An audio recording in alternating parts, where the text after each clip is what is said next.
Hello,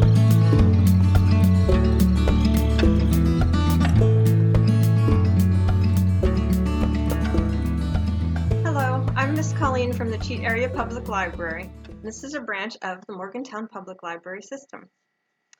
Today I'm here to give you your weekly dose of summer reading program, and we're going to do a program about labyrinths today. You're probably familiar a little bit with labyrinths because they're in popular culture.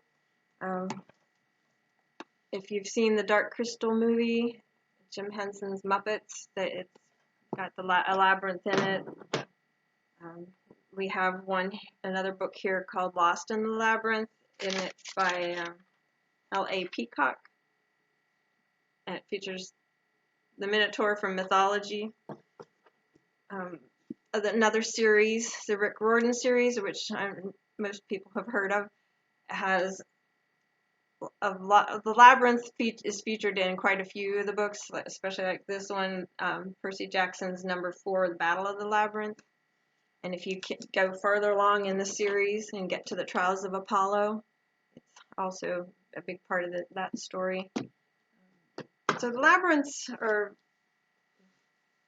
they've been around for thousands of years, and they're featured in the mythology story about Theseus and the Minotaur. We're going to do a read aloud about that. So we're going to do Brave Boy Rap, and then I'm going to tell you some differences between mazes and labyrinths. We're going to draw a labyrinth, learn how to do that together. We're going to use that for a labyrinth craft, and then I'll tell you about some of the links that are attached to this post so that you can explore some other things to do with labyrinths. All right, first off, this is the book that I'm going to read from. It's called Once Upon a Poem, and it is a book about poems that tell stories. It's really cool, I think.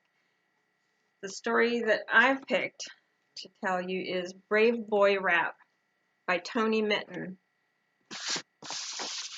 It is illustrated by Peter Bailey, Shion Bailey, Carol Lawson, and Chris McEwen. It's published by Scholastic, and it is read with permission by Scholastic.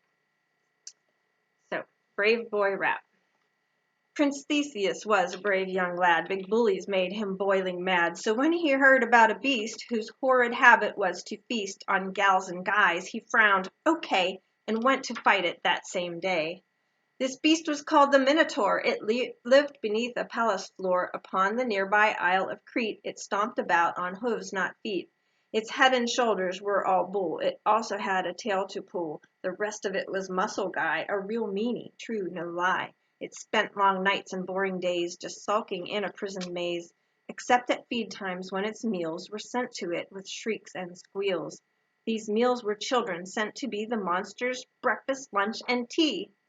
Prince Theseus strode up from the shore and knocked upon the palace door. He told the king he'd come as lunch for hungry Minotaur to munch. The king took Theseus along, then rang the monster's dinner gong. The king slipped off, but just before our hero entered the Minotaur's door, the princess, what a sassy girl, came sidling up in quite a whirl. She gazed at him and boldly said, I hope you'll knock that monster dead. Now for the maze, you'll need this thread. Just tie it here. When it's unraveled, the thread will tell you where you've traveled. You'll find me waiting in my coat. I'll take you safely to your boat. My dad would kill me if he knew that I was down here helping you. But I can't stand to see kids eaten. It's time my dad and his beast were beaten. So take me with you when you go. I think you're gorgeous. Good luck, yo. Brave Theseus wound his way along, and soon he smelled a monstrous pong. Phew, that must be the Minotaur. He heard a swish, a thump, a roar, and then he saw a big bull's head. You ugly dork, our brave prince said. He kicked its butt and yanked its tail. He tweaked its ears and made it wail. He cried, I'm not a snack to scoff, then grabbed its horns and pulled them off. The rest is rather quick to tell. He sent the monster straight to hell. Then back he went along the thread. Oh, well done, dude, the princess said. They tiptoed lightly to the shore and sailed away forevermore. And that was the end. All right, so now let me show you how to make a labyrinth.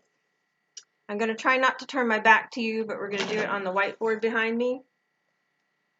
I've chose to use different colors so that it's easier to show you what we're doing. All right, a lot of simple parts to this. So first on your paper, you're going to make a great big plus sign. Then you're going to pretend that it's inside a box, a little square box, and you're going to put dots at the corners of all those, or corners of your square, your imaginary square. Okay, kind of cool so far. Then I'm going to change color so that you can see a little bit different here. So we're going to work from left to right. At the top of your plus, make a little rainbow over to the dot on to the right of it, like that. And for the next line, I'll change color again. This time you're going to use the other top dot and make a bigger rainbow around to the right arm of your plus sign.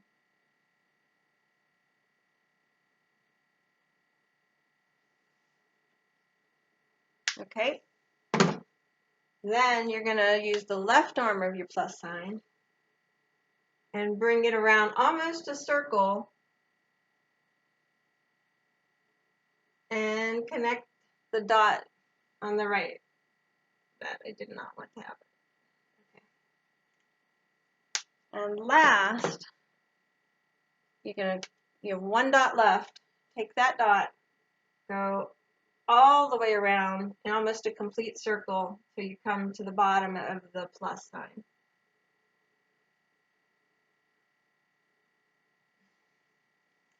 And that's it.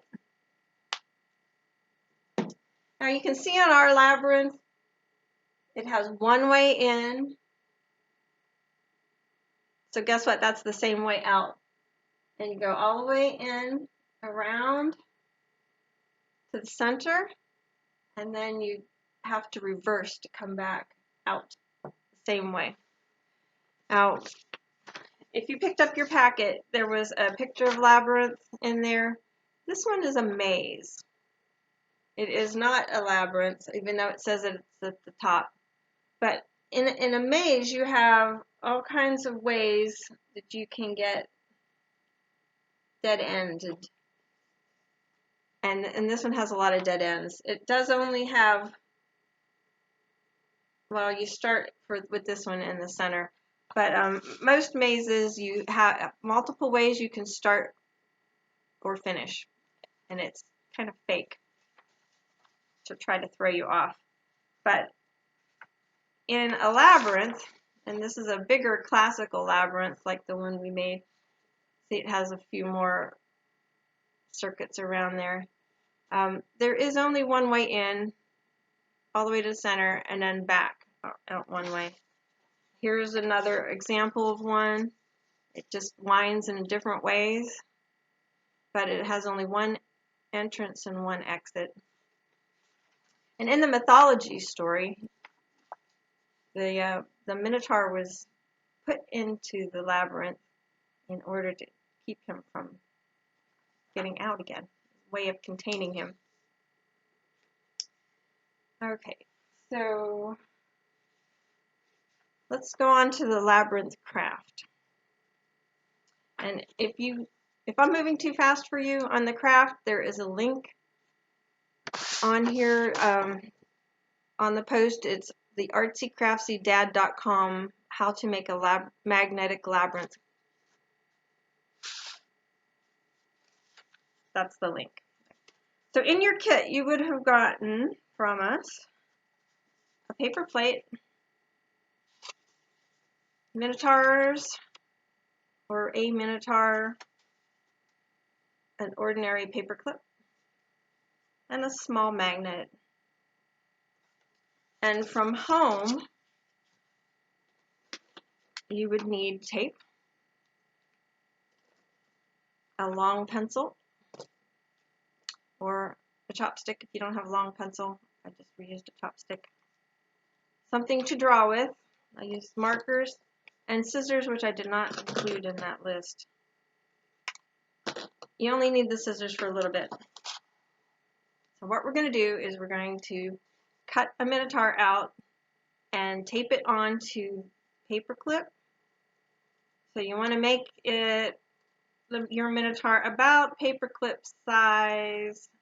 I'm making mine kind of oval,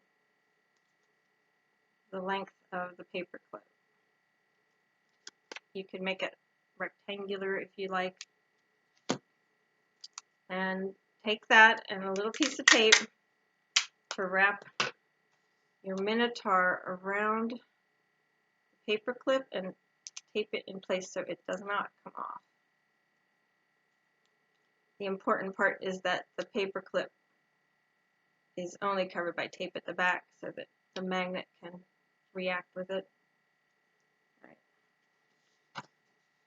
Then you're going to need to draw this labyrinth again on your paper plate. So to do this, I'm going to suggest that you start your X down a little bit under the center so that you can make the circuits as big as you can, because if, as you can see here, the plus sign is here and most everything else happens on top of it. So let's do a plus. Make it dark enough that you can see it here. Okay. Then make your corners with the dots.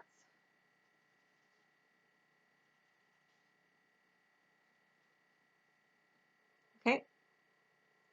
Then continue left to right and start your rainbows. So you're going to connect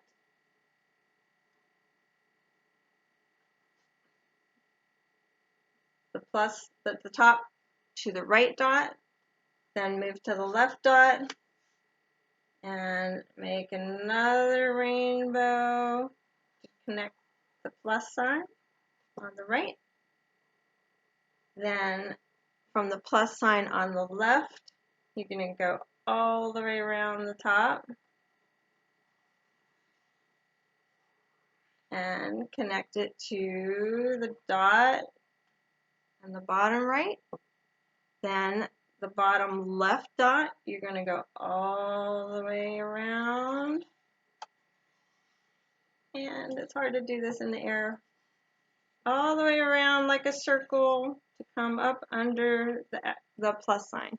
Okay, so now I have a very wobbly labyrinth, but it's one that's big enough that you can put your Minotaur in there.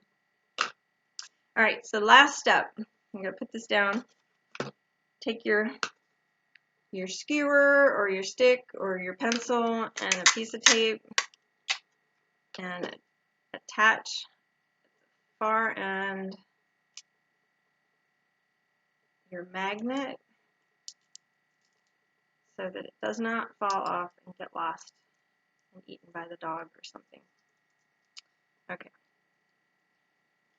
So to make this work, you put your Minotaur with the paper clip down in the middle of your labyrinth and put the magnet underneath, and then you can work it all the way around if you don't lose it. All the way around and out again from the circuits of your labyrinth.